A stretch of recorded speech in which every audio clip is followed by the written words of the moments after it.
ntango ya kolelalela mpona ekolo te toleli mpe mingi oyo ekomi ntango ya kotelema kolata kanda esantu kopamela ya kopamela kopapa ya kopapa kokata ya kokata kobelela moto na nzambe kita mpona kozikisa misala ya satana moto itisa moto yaya ezikisa misala ya satana na mboka moto itisa moto yaya.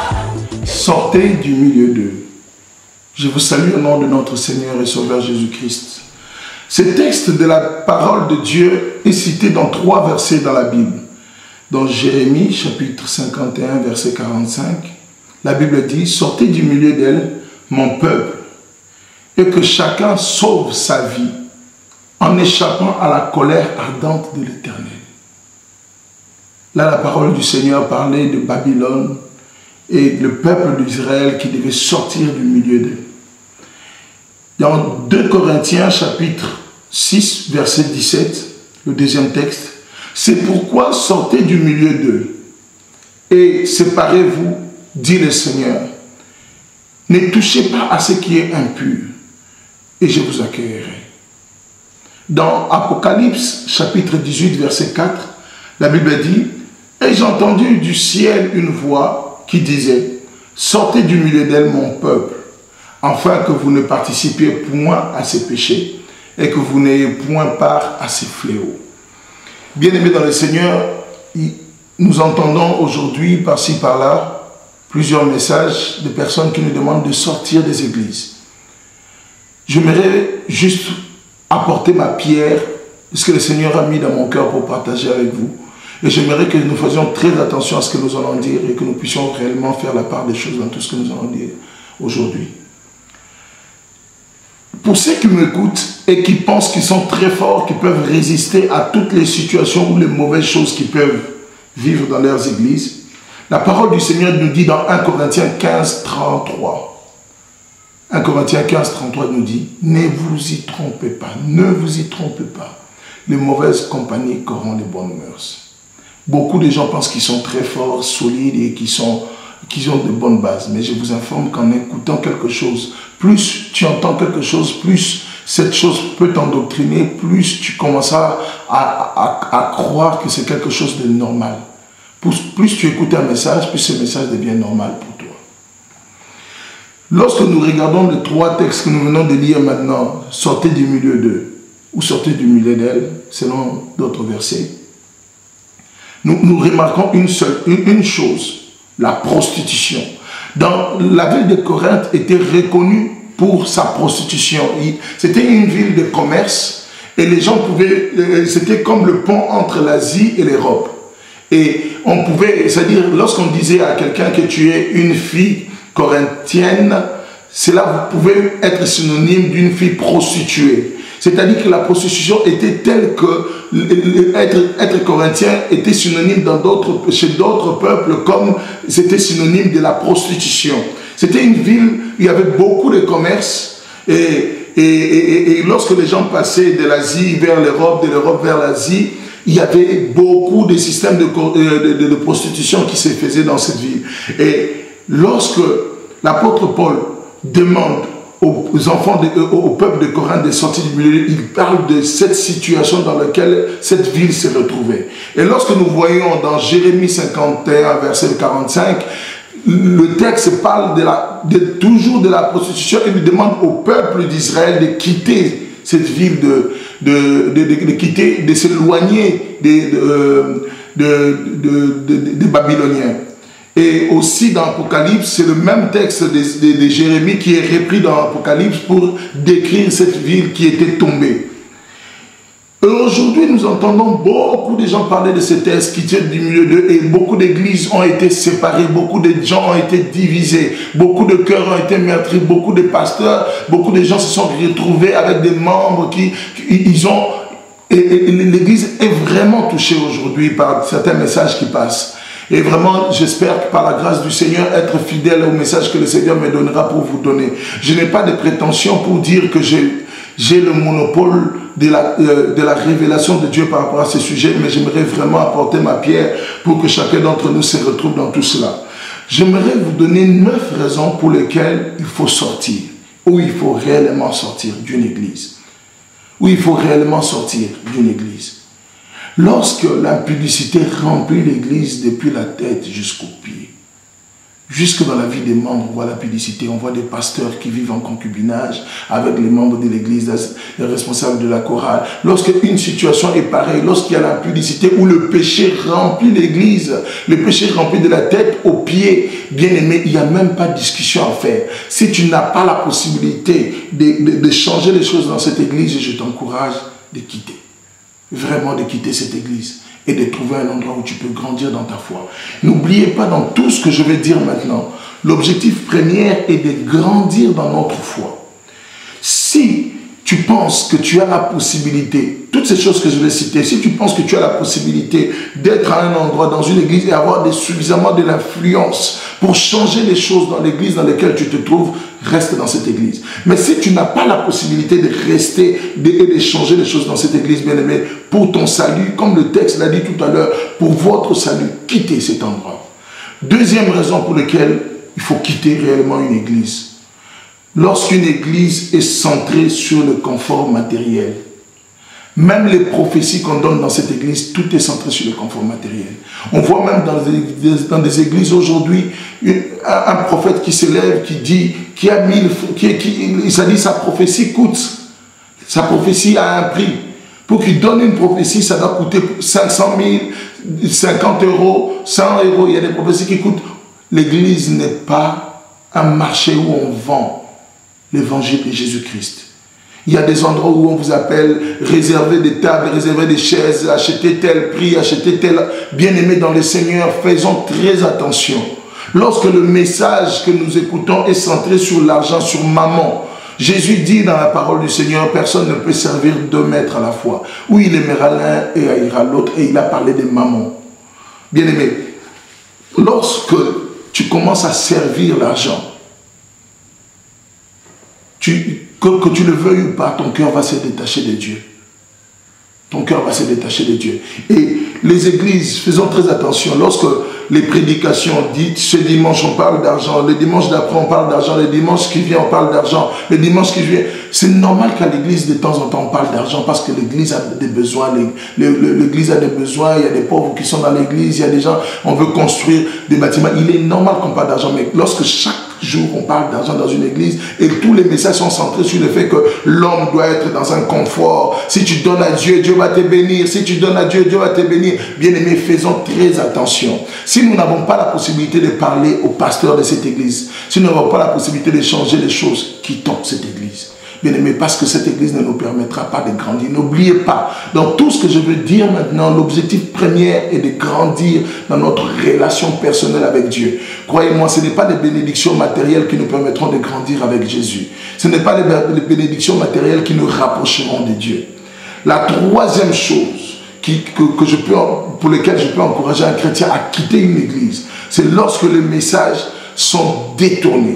C'est-à-dire quoi? Il y a des pasteurs qui prennent certains messages, ou des pasteurs, ou des prophètes, ou des docteurs de la parole, ou des prophètes, ou des évangélistes, qui prennent des versets, qui les sortent de leur contexte tous les jours, pour justifier leur manière de penser ou leur raisonnement. Bien-aimés dans le Seigneur, à chaque fois que vous écoutez des messages, prenez vos stylos, notez les versets, vérifiez, même à la maison, vérifiez ce que la personne vient de dire et soyez sûrs que c'est le message que vous venez d'entendre vient réellement du Seigneur et que c'était la volonté de Dieu selon sa parole.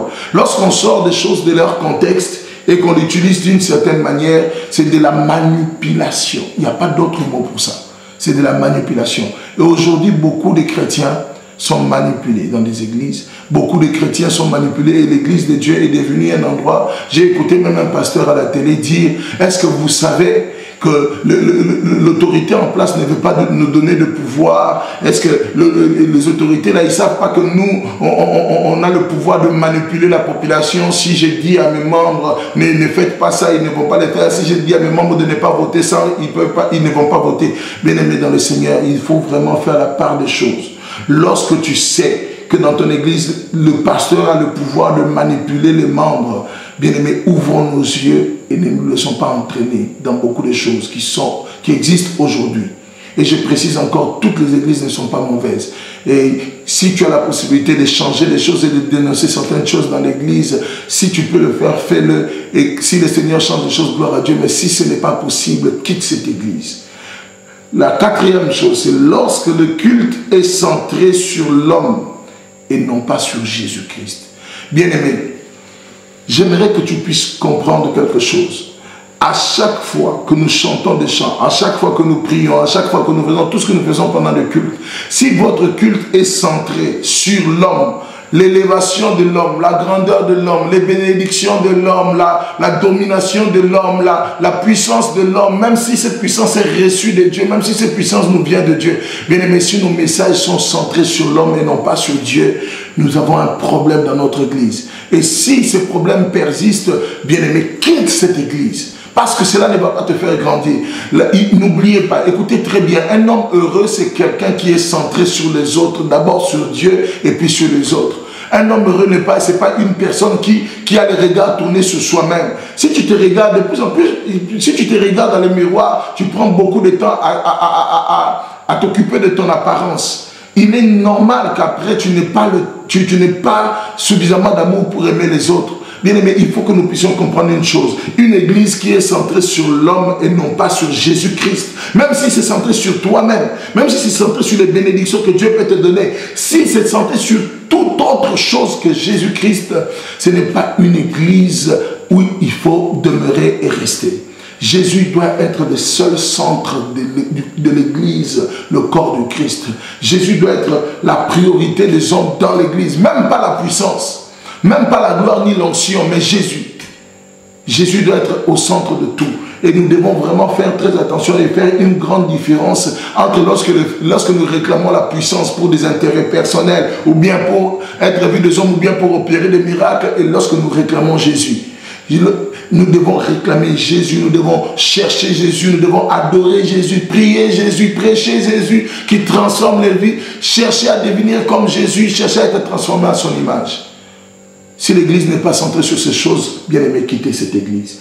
Lorsque les messages sont donnés, cinquième point, lorsque les messages sont donnés pour faire du bien à la chair, mais pas pour une transformation de vie. Vous savez, il y a beaucoup de messages qu'on entend aujourd'hui, c'est des messages où on voit des gens dans les églises en train de crier, de sauter. Même les messages que je donne en ce moment, les gens ne reçoivent pas ça avec joie parce que ça ne réconforte pas leur chair. Leur chair n'est pas dans la joie d'écouter ces genres de messages. J'aimerais vous dire une chose. Le Seigneur ne veut pas conforter votre chair. Le Seigneur veut transformer votre âme et il veut remplir votre esprit de lui-même. Il veut remplir votre esprit. Nous devons nous laisser transformer par la parole de Dieu. La parole de Dieu n'est pas là quelque chose pour nous cajoler, pour nous faire du bien. Aujourd'hui, les gens aiment les messages qui cajolent leur cœur, qui leur font du bien. Et ils ne veulent pas des messages qui touchent à leur caractère, à leur comportement, à leur vie de chaque jour pour transformer leur raisonnement. Bien-aimé dans le Seigneur, si dans ton église, on ne parle que de messages qui réconfortent ta chair, c'est les genres de messages où tu es quelqu'un de spécial, tu es quelqu'un de ceci, on est toutes ces choses, c'est une réalité, mais on l'est en quelqu'un, on est en Christ. Si tu ne ressembles pas à cette personne, à quoi cela te sert d'avoir un pouvoir que tu ne sais pas, tu connais même pas où est la source de ce pouvoir? Tu es enfant de Dieu, c'est une réalité. Tu es béni, c'est une réalité. Mais c'est qui l'objet de ta bénédiction? C'est lui la chose la plus importante. Amen. Que le Seigneur vous bénisse réellement, que le Seigneur vous permette vraiment de bien comprendre ces choses. La sixième chose pour laquelle nous devons quitter une église, tous les messages qui y sont prêchés sont des messages où on vous informe que toutes les autres églises tout autour de nous sont mauvaises. Il n'y a que nous. L'église qui n'arrête pas de dire, c'est-à-dire le pasteur ou les hommes de Dieu qui n'arrêtent pas de dire qu'ils sont meilleurs que toutes les autres églises tout autour, bien aimés dans le Seigneur, c'est une mauvaise église. Je vous encourage, si vous n'avez pas la possibilité de changer les choses, de quitter cette église, allez dans une église où les gens sont conscients qu'ils ont des défauts, où les gens sont conscients qu'ils ont besoin d'être transformés chaque jour. Parce que plus une personne, plus nous nous regardons dans le miroir de Jésus-Christ, de la personne de Jésus-Christ, plus nous nous rendons compte que nous sommes imparfaits et nous avons besoin d'être transformés. Et l'Église a besoin de cela. Il est impossible que l'Église regarde à Jésus et l'Église se rende compte qu'il est bon, il est merveilleux, il est agréable. Sinon, nous serons déjà au ciel. Si nous sommes arrivés, ça ne sert à rien de rester sur la terre. Lorsque la religion domine dans une église, il faut quitter cette église. La religion, c'est quoi? Les règles, les manières de faire, les manières de parler, les manières de... Lorsque la forme domine dans une église, plus que le fond, plus que la gloire de Jésus-Christ, plus que la présence même de Jésus-Christ, plus que l'importance de la parole de Jésus-Christ ou la fidélité à la parole de Jésus-Christ, bien aimé, quitter cette église. La religion, c'est tous les règles, les manières de s'habiller, les soutanes, les ceci, les manières de prier, les façons de faire, chez nous on fait, chez nous, bien aimé. Lorsque toutes ces choses règnent plus, je n'ai pas dit que c'est des mauvaises choses. La Bible n'a jamais dit que la religion était une mauvaise chose, mais la religion a sa place. C'est pourquoi Jésus était capable, l'apôtre Jacques était capable de dire la religion pure et sans tache consiste à s'occuper des orphelins et de veuves. Parce que la religion n'est pas une mauvaise chose, mais nous devons comprendre que la religion n'est pas notre vie. Nous devons vivre. La religion, c'est tous les efforts de l'homme, toutes les règles que l'homme se fixe, les rites, les coutumes, les manières de faire des églises, toutes ces choses-là, c'est la religion. Nous ne devons pas mettre cela en premier plus que la présence et la gloire de Dieu dans l'église. Nous devons laisser Jésus être le seul roi de l'église par le Saint-Esprit. Amen. Et la huitième chose que je souligne encore, c'est lorsque l'idolâtrie rentre dans l'église. J'ai eu à donner beaucoup de messages, si vous regardez dans notre page Jésus RDC, vous allez voir beaucoup de messages où on parle de l'idolâtrie. L'idolâtrie à l'église aujourd'hui n'est pas une idolâtrie comme nous avons vu dans l'ancien temps où on venait forcément se prosterner devant des statuettes ou encore où on va se prosterner devant la statue de Marie. L'idolâtrie est ça, mais c'est au-delà de ça. L'idolâtrie, c'est quoi? C'est toute chose que nous faisons, tout culte que nous rendons, mais qui ne tire pas la présence de Dieu et qui n'est pas adressé à Dieu. Quand tu chantes un chant, tu te mets à chanter un chant. Je demeure à l'abri des... Lorsque tu commences à chanter ton chant et que dans ton chant, tu apprécies plus ton chant que le fait de dire ces paroles réellement au Seigneur. Bien aimé, tu es idolâtre. Tu es en train d'idolâtrer ton chant. Il y a beaucoup d'idolâtrie aujourd'hui dans l'église de Dieu et parfois nous ne nous rendons pas compte. L'église est devenue notre idole. Il y a des gens qui sont au service de l'église au lieu d'être au service de Jésus-Christ. Il y a des gens qui sont au service de leur pasteur au lieu d'être au service de Jésus-Christ. Il y a des gens qui adorent la musique au lieu d'adorer Jésus-Christ. Il y a des gens qui adorent les chants au lieu d'adorer Jésus-Christ. Il y a des gens qui adorent le prédication. Quand le pasteur dit des belles phrases, il tourne ça d'une certaine manière, on crie, on est dans l'adoration devant toutes ces choses. Bien-aimés dans le Seigneur, revenons à l'adoration à Jésus-Christ. Jésus veut être le seul centre de nos cultes. La neuvième chose, lorsque le pasteur principal est le Tout-Puissant, et ça c'est la dernière chose, des choses pour lesquelles nous devons quitter une église. Lorsque le pasteur d'une église est le Tout-Puissant, il ne rend de compte à personne, il n'a besoin de conseils de personne, il est le Tout-Puissant dans l'église, il connaît tout, c'est lui qui connaît tout, c'est lui qui sait régler tout, c'est lui qui comprend tout, c'est lui qui a besoin. Bien-aimé dans le Seigneur, si dans ton église c'est comme ça, parle au pasteur, fais-lui comprendre qu'il a besoin des frères et sœurs, il a besoin d'avoir un conseil dans son église, des personnes qui sont capables parfois de l'arrêter et de lui dire stop. Bien-aimé dans le Seigneur, toi qui me suis, si tu n'as personne tout autour de toi et que tu es serviteur de Dieu, tu n'as personne tout autour de toi qui est capable de te dire à des moments stop, fais très attention, que le Seigneur vraiment nous aide. Et maintenant, je vais aller rapidement avec les 5 raisons pour lesquelles nous ne devons pas sortir des églises. Les 9 raisons pour lesquelles nous devons rester dans l'église corps du Christ. La première chose, c'est que c'est un ordre du Seigneur. Le Seigneur nous dit dans Hébreux chapitre 10, verset 15, n'abandonnons pas notre assemblée comme c'est la coutume de quelques-uns, mais exhortons-nous réciproquement, et c'est là d'autant plus que s'approche le jour. Jésus revient bientôt. N'abandonnons pas nos assemblées. Le texte là est clair. C'est un ordre du Seigneur. C'est un ordre du Seigneur. N'abandonnons pas nos assemblées. La deuxième chose, parce que nous avons besoin les uns des autres. Bien-aimé dans le Seigneur, tu peux être aussi intelligent, tu peux connaître la Bible de Genèse jusqu'à l'Apocalypse, tu peux tout faire, mais tu as besoin de tes frères et de tes sœurs. Tu as besoin d'une communion fraternelle. Crois-moi, tu as besoin d'une communion fraternelle avec des bien-aimés, avec des frères et sœurs. Cela est aussi simple que ça. Nous ne devons pas abandonner nos assemblées parce que nous avons besoin les uns des autres. La troisième chose, parce qu'elle n'est pas parfaite, comme toi et moi, nous ne sommes pas parfaits, l'Église aussi n'est pas parfaite. Il y a des hommes d'Église qui ne sont pas parfaits, qui n'ont pas la connaissance de tout, qui ne connaissent pas tout et qui parfois disent des choses avec un manque de sagesse. Je me rappelle de certaines prédications que j'ai faites il y a quelques années et quand je les réécoute, je vois des erreurs par-ci, par-là. Mais est-ce que cela fait de moi un agent du diable? J'ai discuté une fois avec un pasteur, un homme de Dieu qui me disait que toutes les personnes qui font des erreurs, qui disent et selon lui, qui font des erreurs, selon sa connaissance et sa compréhension à lui, qui font des erreurs, que toutes ces personnes sont des agents du diable. Bien-aimés dans le Seigneur, nous devons comprendre une chose, que toutes ces petites choses qui nous séparent, toutes ces petites choses qui nous divisent, qui font que l'autre pense que lui détient la vérité, toute la vérité, lui il pense que lui détient tout. Bien-aimés, toutes ces choses sont des choses qui ne doivent pas réellement être comme des obstacles pour nous pousser à quitter une église.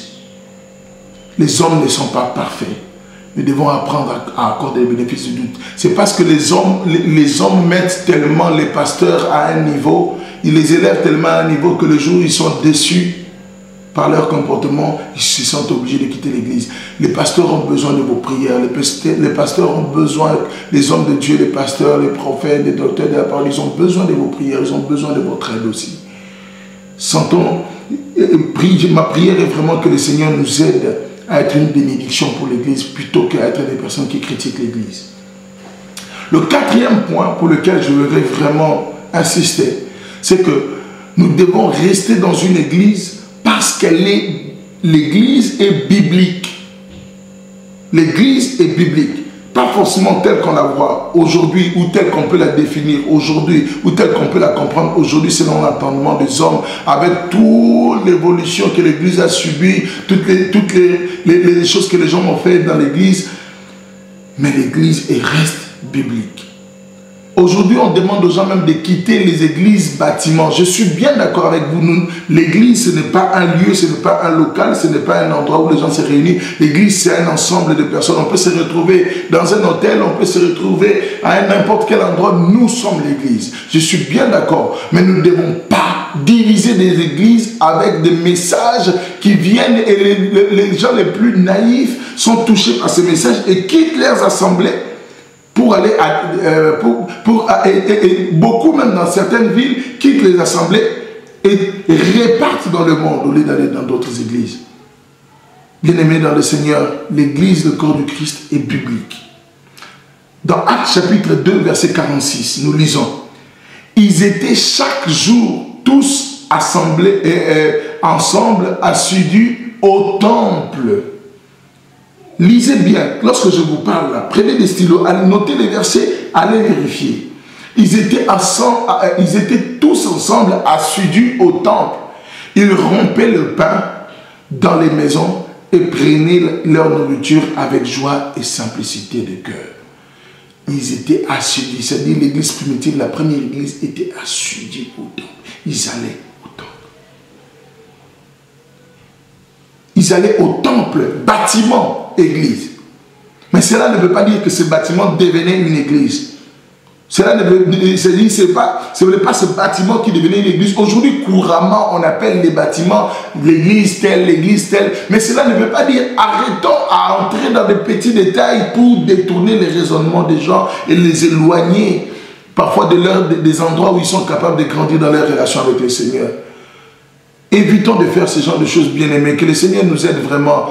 Si vous écoutez ce message et vous êtes parmi les gens qui encouragent les gens à quitter des églises pour des raisons de bâtiment ou autre chose, ce sont des petits détails. Les disciples et les apôtres de Jésus étaient assidus au temple. Dans Galates chapitre 2, dans la Galates chapitre 1, verset 2, la Bible dit « Et tous les frères qui sont avec moi aux églises de la Galatie. » L'apôtre Paul est en train de parler aux églises de la Galatie. Ça veut dire que dans la Galatie, il y avait plusieurs églises. C'est vrai que quand il écrit aux Corinthiens, il y a une église, l'église de Corinthe. Mais dans la Galatie, il y avait plusieurs églises et l'apôtre Paul adresse son message à ces plusieurs églises. Il aurait pu dire, si aujourd'hui nous considérons l'église comme tous les hommes sont des églises, c'est-à-dire que tous les chrétiens qui donnent leur vie à Jésus sont des églises, il aurait pu dire à l'église de la Galatie, parce que les gens se retrouvaient dans des groupes de maisons à gauche et à droite, il aurait pu dire à l'église de la Galatie. Non, il a dit aux églises de la Galatie, parce qu'il y en avait plusieurs, il y avait plusieurs personnes qui se retrouvaient en assemblée à gauche, il y avait d'autres qui se retrouvaient en assemblée à droite, il y avait d'autres qui se retrouvaient en assemblée dans plusieurs endroits. Toutes les églises ne se ressemblent pas parce que l'église, l'objectif de l'église, c'est d'offrir un culte au Seigneur. N'importe quelle forme de culte que vous voulez, n'importe quelle forme que vous voulez donner à votre culte, l'essentiel c'est que le cœur soit tourné vers Dieu, l'essentiel c'est que nos cœurs soient, et que Jésus soit l'objet de notre culte et de notre adoration, le seul objet de notre culte, de notre adoration. Arrêtez bien-aimés de détourner le peuple de Dieu des voies du Seigneur. Il faut comprendre une chose, c'est que même la hiérarchie existait déjà dans la parole de Dieu. Nous voyons la hiérarchie dans la parole de Dieu dans 1 Corinthiens chapitre 12 verset 28. Nous voyons, l'apôtre Paul décrit une hiérarchie, nous voyons les assemblées générales. Dans la Bible, il y avait l'assemblée générale, l'organisation. Dieu n'est pas contre l'organisation. Dieu n'est pas contre le fait de s'organiser, de trouver des systèmes pour que l'évangile passe le mieux. Le plus important n'est pas tous ces détails, n'est pas tout le contour que nous donnons à la chose. C'est le message de Jésus-Christ qui doit passer. Aujourd'hui, nous utilisons Internet. À l'époque de Jésus, il n'y avait pas Internet. Il n'y avait pas les médias. Aujourd'hui, nous utilisons les vidéos. À l'époque de Jésus, il n'y avait pas toutes ces choses. Mais l'essentiel, c'est que de toutes les manières, le message de Jésus passe. Les gens adorent le Seigneur, prient le Seigneur, soient convertis, transformés dans leur relation dans leur vie de chaque jour. Les gens se rassemblaient et évoluer dans leur relation. Le plus important est que les vies soient transformées et que les vies soient réellement transformées. Parce que la cinquième chose que nous pouvons citer, c'est que l'Église est le terrain pour l'édification du corps du Christ. Dans 1 Corinthiens 14, verset 26. Ça, c'est le cinquième point que nous pouvons citer pour lequel il faut rester dans une église. Sixième point, parce qu'elle n'est pas un bâtiment. L'église n'est pas un bâtiment. Mais l'église est deux choses. L'église est d'abord le corps du Christ. Nous le voyons dans Matthieu, chapitre 16, verset 18. L'église est comme... L'église est d'abord le corps du Christ. L'église est aussi des assemblées, c'est-à-dire des groupes de personnes qui se retrouvent ensemble, l'assemblée des chrétiens qui se retrouvent ensemble pour rendre un culte. Donc il y a deux choses. Il y a le corps du Christ que nous voyons dans Matthieu 16, verset 18. Et puis il y a l'église assemblée, c'est-à-dire un groupement de personnes, comme nous l'avons vu tout à l'heure, l'apôtre Paul parlait de l'église des églises de la Galatie. Plusieurs personnes qui se rassemblent, c'est une église, et nous tous nous formons aussi l'église, corps du Christ. Nous pouvons le voir dans 1 Corinthiens chapitre 14, verset 26. L'autre de l'apôtre Paul dit, lorsque vous vous retrouvez dans l'assemblée. Par contre, l'église n'est pas une personne. Je vois des gens dire, toi tu es l'église, toi tu es l'église, toi tu es l'église. L'église n'est pas une personne. La Bible n'a jamais dit, sortez-moi le verset. Et envoyez-moi ce verset-là où la Bible dit que nous sommes, que tu es l'église, je suis l'église. La Bible dit, nous sommes le temple du Saint-Esprit. Justin, moi je suis le temple du Saint-Esprit. Mais je ne suis pas une église, je suis le temple du Saint-Esprit. Maintenant, le septième point pour lequel nous devons rester réellement dans une église parce qu'elle est le terrain de l'exercice du ministère. 1 Corinthiens chapitre 12 verset 28 nous parle du ministère dans l'église. Comment on va exercer ce ministère et où on va l'exercer s'il n'y a pas de regroupement de personnes, s'il n'y a pas des assemblées qui se retrouvent à gauche et à droite, s'il n'y a pas... Bien aimé, arrêtons de garer les gens. Arrêtons de garer les gens et nous laissons, nous créons des orphelins par-ci, des orphelins par-là, et des gens ils ne savent plus où aller et ils sont voués à eux-mêmes. Il y a des gens même qui ont arrêté les églises et à la fin, ils se retrouvent, ils ont demandé aux gens de quitter les églises, bâtiments, à la fin, ils se retrouvent eux-mêmes en train de faire des choses qui ressemblent exactement aux églises. Ils veulent changer de nom, ils les appellent autrement, mais c'est exactement la même chose et ça ressemble exactement aux églises. Arrêtons cela. Quand vous en arrivez au même point que les autres, ça veut dire que vous vous rendez compte en fait que les choses doivent se passer ainsi. Nous devons nous retrouver en assemblée. N'importe quelle forme que vous pouvez donner à la chose, retrouvons-nous en assemblée. Le 8e point est que l'église, nous devons rester dans les églises parce que Jésus-Christ, nous, qui est la tête de l'église, Jésus-Christ veut que tu sois membre de son corps et que tu sois uni avec les autres. L'unité est quelque chose de très important. L'unité. Et la 9e chose, et je vais finir par là, c'est que l'église, corps du Christ, nous devons rester dans l'église, corps du Christ, parce que le jour où Jésus reviendra, c'est l'église, corps du Christ, que le Seigneur enlèvera avec lui. C'est l'église, corps du Christ, que le Seigneur enlèvera avec lui. Et là maintenant, je parle de l'église, corps du Christ. Bien-aimé, là où tu m'écoutes, si tu as été détourné ou tu as écouté beaucoup de messages qui t'ont envoyé à t'éloigner des autres, n'oubliez pas, notre caractère, nous devons le forger, nous devons le forger dans notre relation avec les autres. Si tu veux que Dieu te change, tu dois te mettre avec les autres.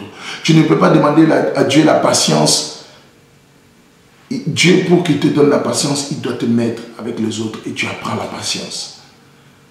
Que le Seigneur vous bénisse abondamment. Soyez bénis et soyez remplis du Saint-Esprit. Bénissons les églises, soyons des bénédictions pour nos églises. Arrêtons de quitter nos assemblées, n'abandonnons pas nos assemblées et soyons réellement une bénédiction pour le corps du Christ. Que le Seigneur vous bénisse abondamment au nom de Jésus. Amen.